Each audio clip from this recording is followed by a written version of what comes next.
नाज़रीन, ख़ुसूसी नशरियात सां हिकु दफ़ो ॿीहर हाज़िर आहियूं। पेशावर धमाको ढेकी नालबंदी जे इलाइक़े में जेको किसाखानी वारे इलाइक़े में आहे, उते शाम जो जेको ज़ोरदार आपघाती धमाको थियो, उन जे नतीजे में अवामी नेशनल पार्टी जो इंतिहाई सीनियर तरीन ऐं अहम अॻवान बशीर बिलोर जेको सूबाई हुकूमत में सीनियर वज़ीर हो, उन जी बि शहादत थी वई आहे। ऐं उन सां गॾोगॾु 9 ॿिया माण्हू उनमें जो पर्सनल सेक्रेटरी ऐं उनजे सिक्योरिटी ते मामूर जेके पुलिस ऑफिसर हुआ, उन समेत 9 माण्हुनि पंहिंजूं जानियूं विञायूं आहिनि ऐं 17 खां वधीक माण्हू ज़ख़्मी थिया आहिनि, जेके उतां जी लेडी रीडिंग अस्पताल में ज़ख़्मनि जे सूरनि में तड़पी रहिया आहिनि। हींअर जॾहिं असां इहो प्रोग्राम करे रहिया आहियूं ख़ुसूसी नशरियात, उन वक़्तु बि अवामी नेशनल पार्टी जा इंतिहाई अहम अॻवान पेशावर में मौजूदु आहिनि। उते सलाह मशवरा पिया हलनि बशीर बिलोर जी तदफ़ीन लाइ, ऐं पार्टी ॿियनि सभिनी मामलनि खे ॾिसे पई। ज़ाहिर आहे हिकिड़ो वॾो नुक़सानु आहे जंहिं ते पार्टी बि सोगवार आहे। सॼे मुल्क मां ताज़ियतुनि जो सिलसिलो अचे पियो, जेको सदर वज़ीर आज़म ऐं अहम जेके मुल्क में पार्टियुनि जा सरबराह आहिनि उन्हनि तरफ़ां ऐं सॼी सोसाइटी तरफ़ां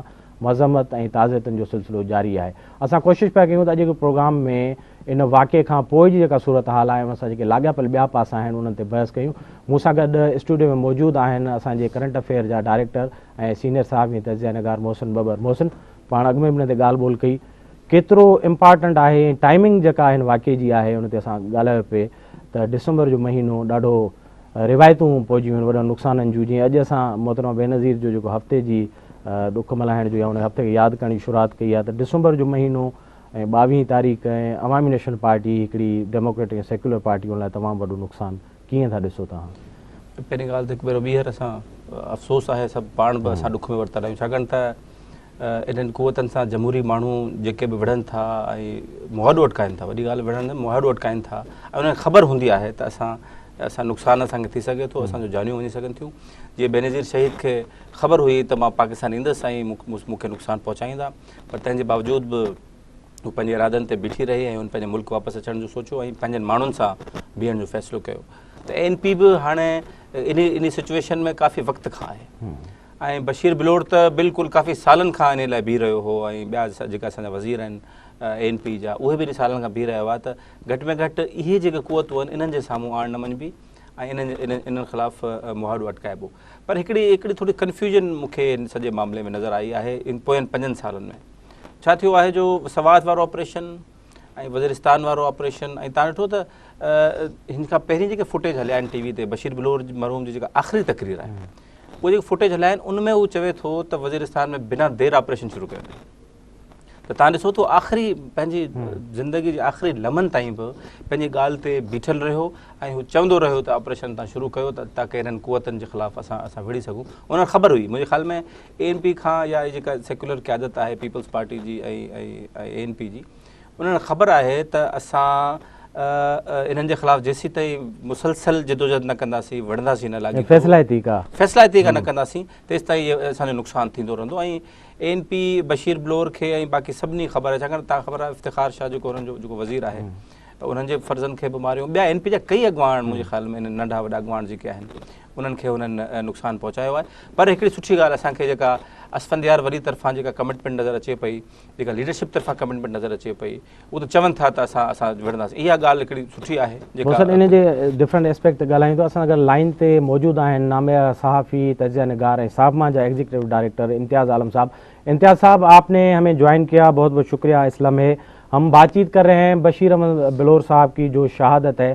पहले तो इस मौके पर आप इस वाक़े को जो बहुत बड़ा नुकसान है KP की आवाम के लिए, ANP के लिए और सारे मुल्क के लिए, किस तरह देखते हैं इस मौके पर इतने बड़े नुकसान को? देखिए, बशीर बिलोर को मैं काफी दहाइयों से जानता हूँ, मेरे बड़े दोस्त थे, बड़े प्यारे आदमी थे, बड़े बासूल सियासी वर्कर थे और बड़ी इस्तेकामत के साथ अपनी पार्टी के प्रोग्राम पे खड़े रहे और खास तौर पर दहशतगर्दी के खिलाफ उन्होंने बड़ी बहादुरी का और जवामर्दी का मुजाहरा किया। और पख्तूनख्वा में वो जो उनकी काबीना थी, हुकूमत जो थी पीपल्स पार्टी की और ANP की, उसमें वो सबसे ज्यादा आगे थे, दहशतगर्दी के खिलाफ बहुत वाज़ा मौक़िफ़ इख्तियार करते थे, इसलिए उन्हें निशाना बनाया गया। मैं समझता हूँ कि एक और दहशतगर्दों ने एक नया चैलेंज हमारे सामने फेंका है। इससे पहले वो पेशावर की एयरपोर्ट पे हमलावर हो चुके थे और वहाँ दहशतगर्दों को को मार दिया गया। अब उन्होंने बिलोर साहब पे हमला किया और वो शहीद हो गए, और एएनपी के सैकड़ों कारकुन जो है शहीद हुए हैं इस लड़ाई में। मैं समझता हूं कि ये जो लोग, दुनिया समझती है कि मामला एएनपी का है, ये किसी खास नजरिए के लोगों का है, ये सबका है।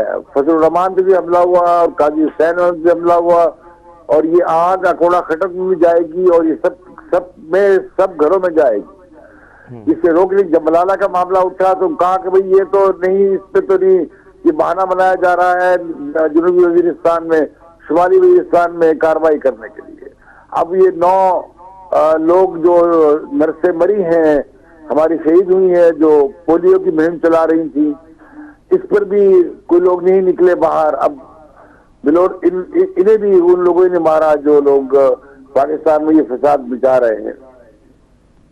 जी इम्तियाज साहब, ये चीज बताइएगा, साहब पे जो हमला है, ये इस बात की बताइएगा कि ये जो आपने बात की है काजी हुसैन अहमद साहब और फजल रहमान साहब की को, उनको भी निशाना बनाएगा, लेकिन हमें जो हमारी मजहबी तंजीमें हैं, पार्टियां हैं, खैबर पख्तूनख्वा में भी और पाकिस्तान में भी, इनकी तरफ से मजम्मत जो की जाती है उसमें कोई संजीदगी नजर नहीं आती हमें। आप इस हवाले से क्या कहेंगे? ऐसा दोहरा साजिश है, मुनव्वर अहसन की साजिश नजर आती है। बंदा मारा गया है, तालिबान ने उसे कबूल कर लिया है मारना उसका, और मुनव्वर हसन इस बारे में क्लियर नहीं है। वो कहता है कि भाई वो वादा नहीं, वो कहता है कि ये खारिजगी पैदा करने की कोशिश की जा रही है। शर्मनाक बात है, जमात इस्लामी वालों को शर्म आनी चाहिए।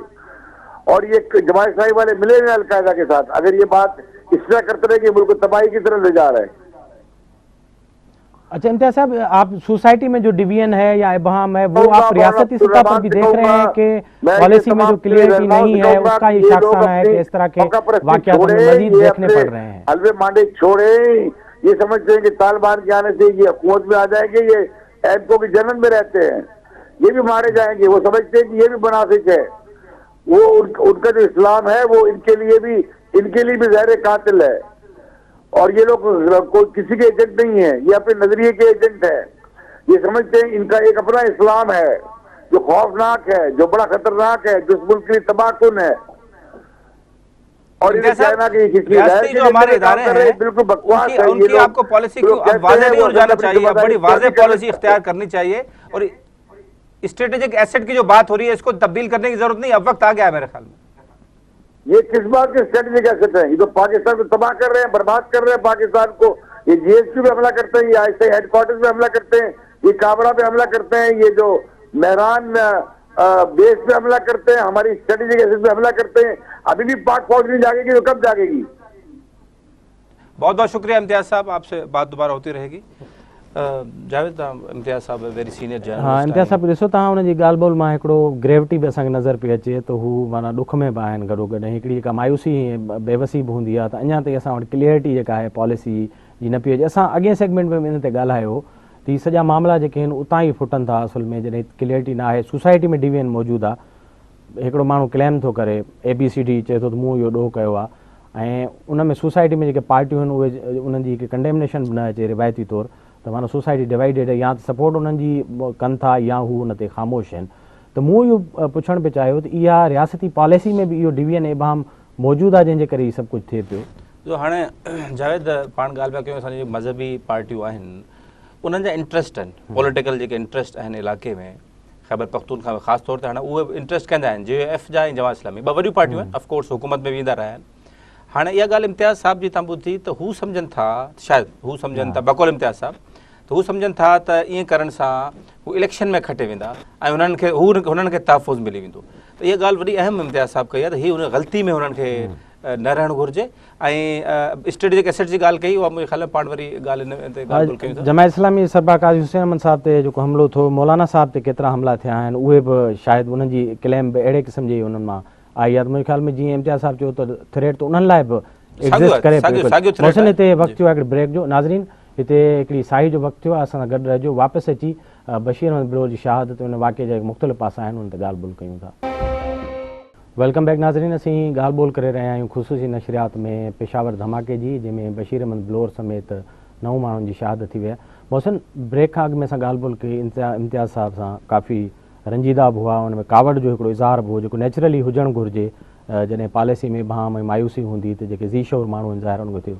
पाण उन खां अॻु में ॻाल्हि तव्हां खां मां हिकिड़ो सुवालु पोज़ कयो त हीअ जेका असां वटि क्लियरिटी न आहे पॉलिसी जी, ऐं जेका वार एंड टेररिज़म हिकिड़ो वॾो अकाउंट आहे हिकिड़ो जेको असां वटि खुलियल आहे, जेको बंदि ई नथो थिए, ऐं हिकिड़े पासे असां इहो बि ॾिसूं पिया ॻाल्हियूं पिया हलनि तालिबान जा रिलीज़ पिया थियनि अफ़गानिस्तान में, इन सॼी सिचुएशन जो को हिते बैक होम असर असांखे थींदे ॾिसण में कोन पियो अचे, त इहो वॾो वाक़ियो आहे तमामु। हिकिड़ी ॻाल्हि जावेद हिन में आहे त असांजी जेका पॉलिसी हिकिड़ी तव्हां ॻाल्हि की टर्मिनोलॉजी प्रेसिडेंट ज़रदारी शुरू कई हुई गैर रियासती एक्टर्स जी, हा, हिकु त ॾिसणो पवंदो त इहे जेके ग्रुप्स इन्वॉल्व आहिनि ज़ाहिर ऑफकोर्स इन में गैर रियासती जेके एक्टर्स जेके कार्रवाई कनि था, ज़ाहिर तव्हां GHQ ते हमला कयो था, तव्हां मेहरान बेस ते ISI जे हेडक्वार्टर ते इन्हनि ते सभु, त इहे सभु गैर रियासती एक्टर थी सघनि था, पर हिन जूं जॾहिं असां पाणू कढूं ऐं हिन जे पोणो ताना बाना जेके आहिनि पोयां उहे पोयां असांजे मिलनि था वञे असांजी पॉलिसीज़ सां, असांजे हिन मामलनि सां, तंहिंजे करे मुंहिंजे ख़्याल में हाणे असांजे रियासती इदारनि खे सिक्योरिटी एजेंसीज़ खे इन खां वधीक मां नथो सम्झां को अञा ख़तरनाक वक़्तु ईंदो त छा भला इंतज़ारु कंदा त लीडरशिप जेका पॉलिटिकल असांजी आहे,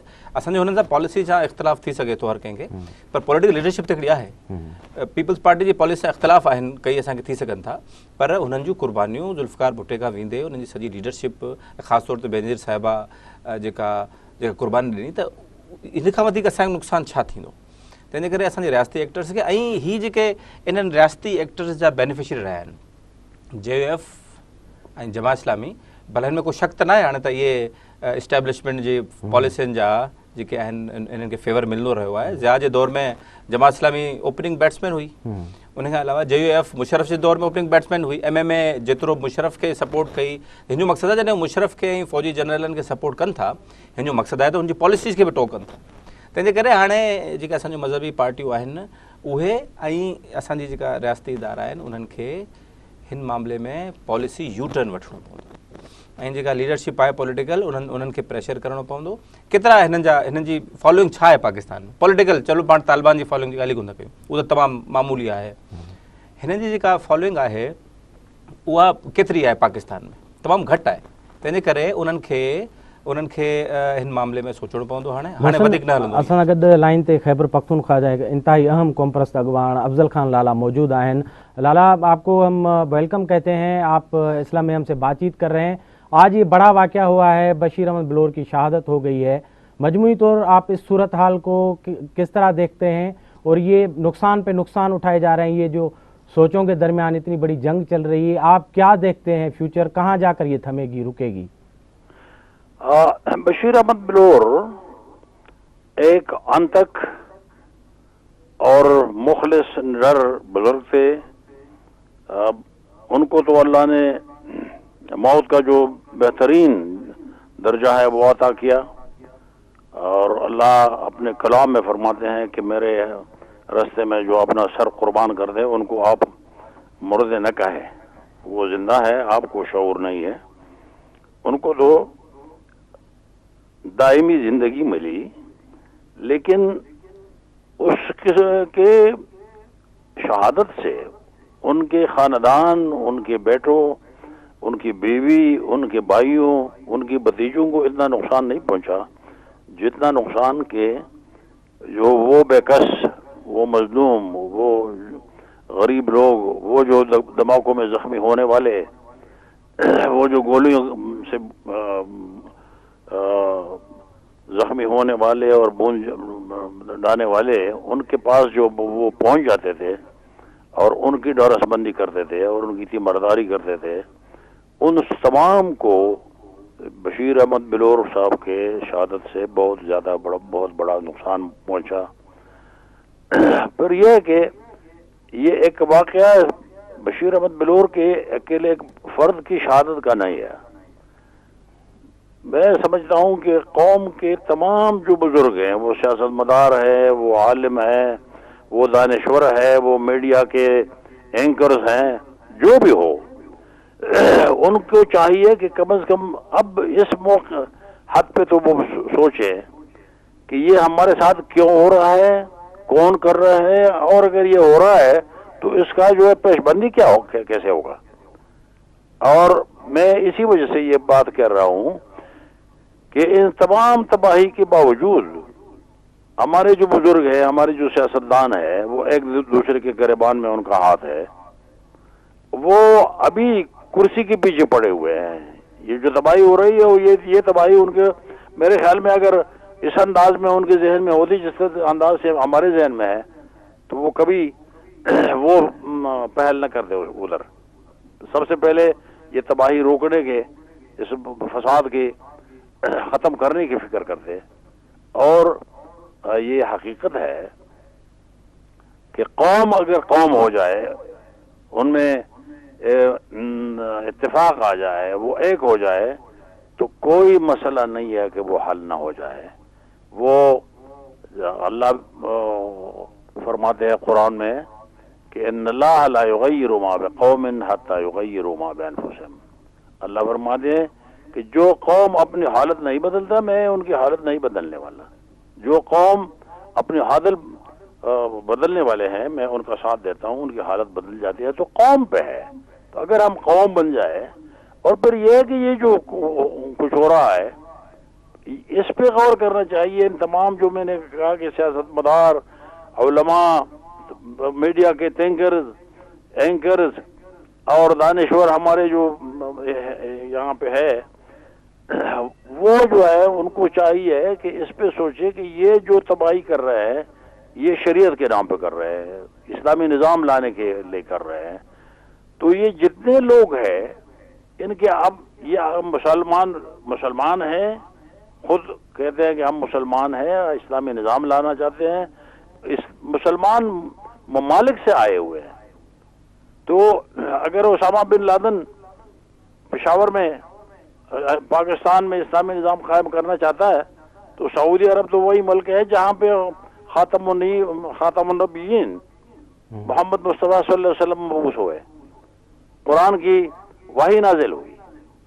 تو وہاں کیوں نہیں کرتے؟ ظاہری صاحب جو ہے وہ مصر کے ہے, لبنان مصر کے رہنے والے ہیں. تو مصر آج بھی اسلامی ممالک میں سب سے معتبر ملک ہے, وہاں کیوں نہیں کرتے؟ یہ جو بہت بہت شکریہ افضل خان لالا, آپ نے اپنی بصیرت اور انسائٹ سے ہمیں آگاہ کیا اس اہم اور امپورٹنٹ گھڑی میں. ناظرین, افضل خان لالا انتہائی سینئر قوم پرست اॻواڻ خیबर पख़्तूनख्वा जा, हुन सां असां ॻाल्हि ॿोल पई. हिते वक़्तु थियो आहे हिकिड़े ब्रेक जो, असां गॾु रहिजो. हुन खां वापसि अची असां इन शहादत ऐं हुन सां जुड़ियल जेके ॿिया सुवाल आहिनि हुन ते ॻाल्हि ॿोल कंदासीं.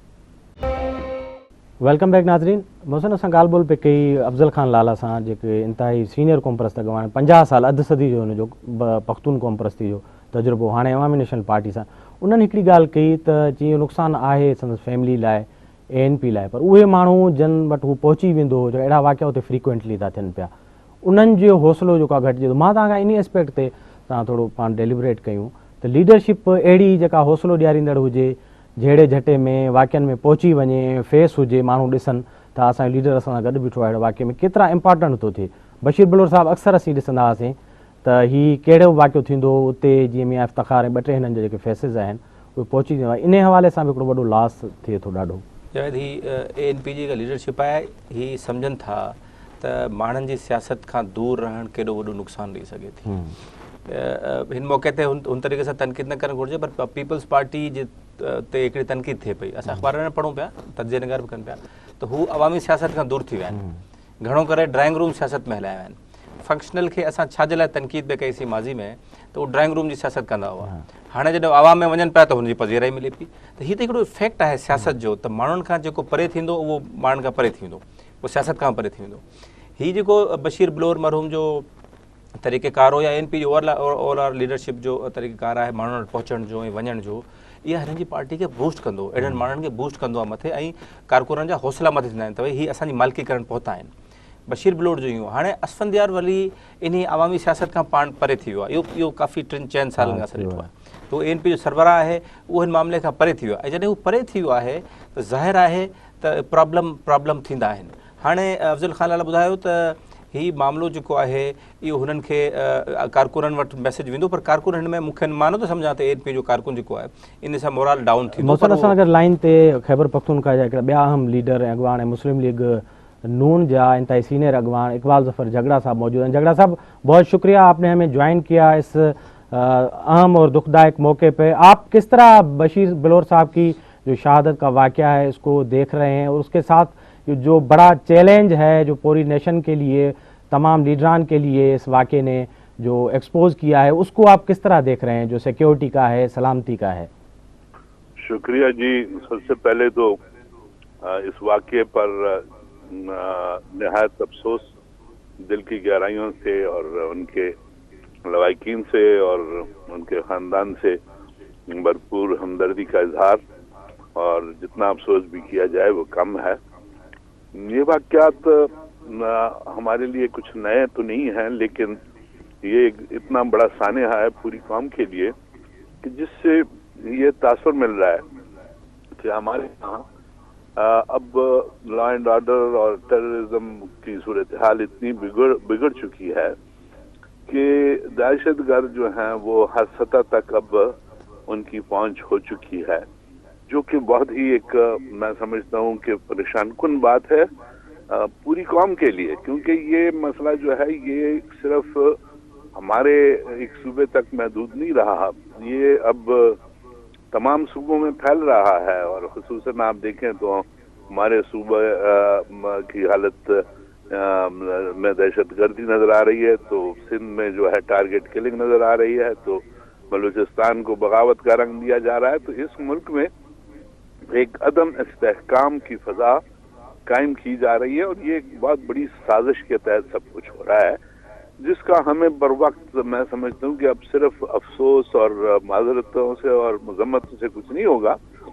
हमें सर जोड़कर तमाम जमहूरी कुव्वतों को और पूरी कौम को मिलजुल कर इसका मुकाबला करना पड़ेगा, क्योंकि ये मसला जो है ये अगर हम कहें कि ताकत के इस्तेमाल से हम इसको फतह कर लेंगे तो ये तासुर गलत है।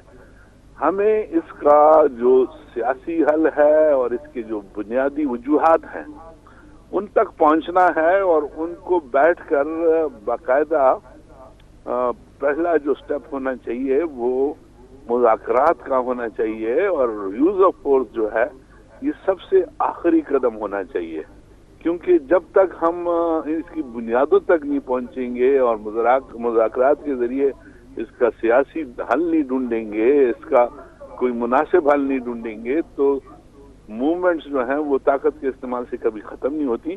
उनको आप दबा तो सकते हैं, सप्रेस कर सकते हैं, लेकिन फिर वो सर उठाती हैं। लिहाजा इन चीज़ों को मद्देनजर रखते हुए मैं झगड़ा साहब, मेरे साथ स्टूडियो में मेरे साथी मोहसिन बबर मौजूद हैं, वो आपसे कुछ बातचीत करना चाहेंगे। झगड़ा साहब, मैं मालूम करना चाह रहा था कि आज मियां नवाज शरीफ साहब का बड़ा सख्त स्टेटमेंट आया है कि किसी तौर पर भी इलेक्शन को पीछे नहीं होने दिया जाएगा और वो मुकर्रर वक्त पर होने चाहिए। तो आप क्या समझते हैं कि इन वाकयात से, इस किस्म के जो वाकयात हो रहे हैं, जो आप कह रहे हैं कि एक मूवमेंट का नाम इसको आप दे रहे हैं, तो इन किस्म के वाकयात से इलेक्शन प्रोसेस में तो प्रॉब्लम नहीं नजर आ रहा आपको? देखिए जी, मैं आपको जिस तरह पहले मैंने कहा कि ये वाकया कोई पहला वाकया नहीं है या नया वाकया नहीं है, वाकयात बेशुमार हो चुके हैं और हम एक इलेक्शन गुजार भी चुके हैं।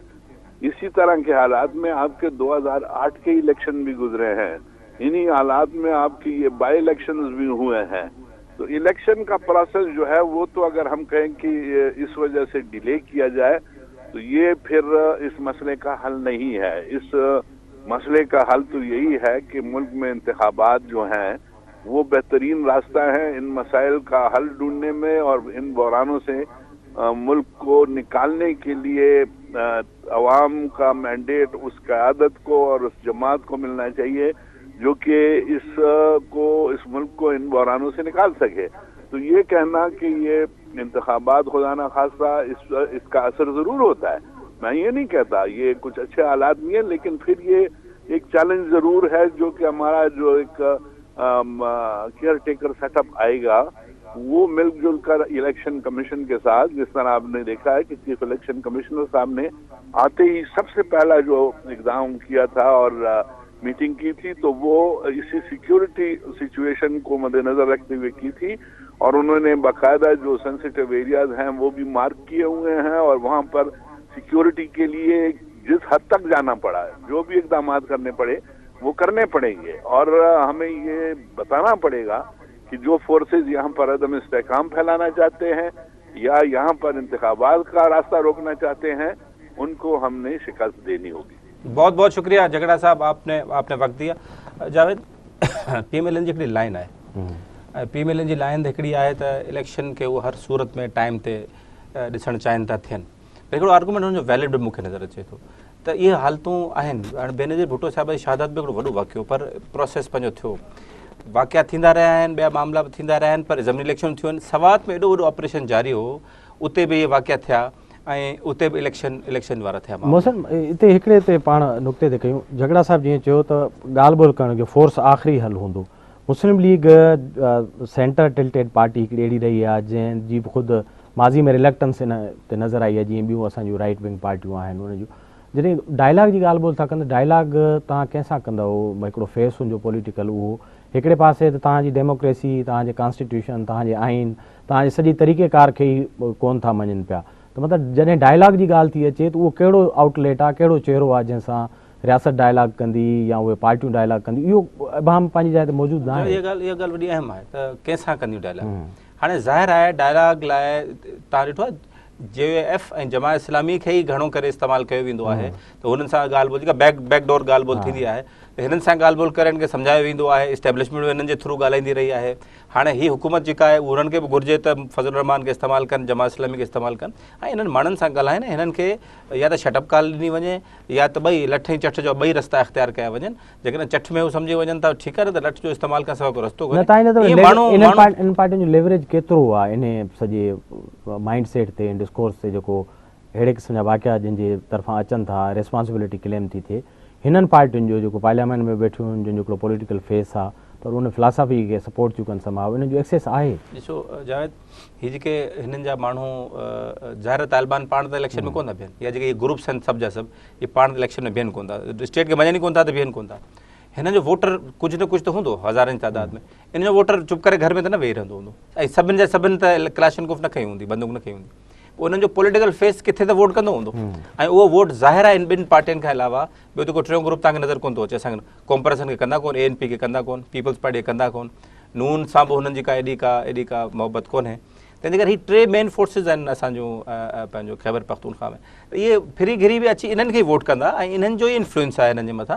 तंहिंजे करे ज़रूरी बि आहे त इन्हनि खे ई इस्तेमालु कजे ऐं इन्हनि खे मुंहिंजे ख़्याल में हाणे प्रेशर इन्हनि ते बि डेवलप कजे त हीअ तव्हांजो इहो मुज़म्मत करण वारो तरीक़ेकार, बल्कि मुज़म्मत थिए कोन थी, इन्हनि खे ख़तमु कजे ऐं हुननि सां डायलॉग जेके कजे। मुंहिंजे ख़्याल में फ़ैसिला तो डायलॉग थियणु घुरिजे हाणे, ऐं जेकर नथो थिए त पोइ मुंहिंजे ख़्याल लठ जो तरीक़ो टाइम बि थोरो घटि आहे, पर आख़िरी इहो हीउ वाक़ियो जेको आहे इन हिकिड़ा ओपन कया आहिनि तमामु घणा, त इहो स्कोप आहे त ईंदड़ इलेक्शन में केतिरो वलनरेबल हूंदी लीडरशिप ANP जी, पीपल्स पार्टी या ॿियूं अहिड़ियूं जेके जमायतूं आहिनि जेके जिन खे हू सम्झनि पिया त हीअ असांजे टारगेट में आहिनि, केतिरो डिफिकल्ट टास्क हूंदो इहो इन्हनि आख़िरी ॾींहंनि में जॾहिं केयरटेकर हुकूमत हूंदी ऐं लीडर ॿाहिरि ओपनली कैंपेन कंदा, जलसा जावेद वॾो मुश्किल कमु आहे, वॾो ॾुखियो कमु आहे।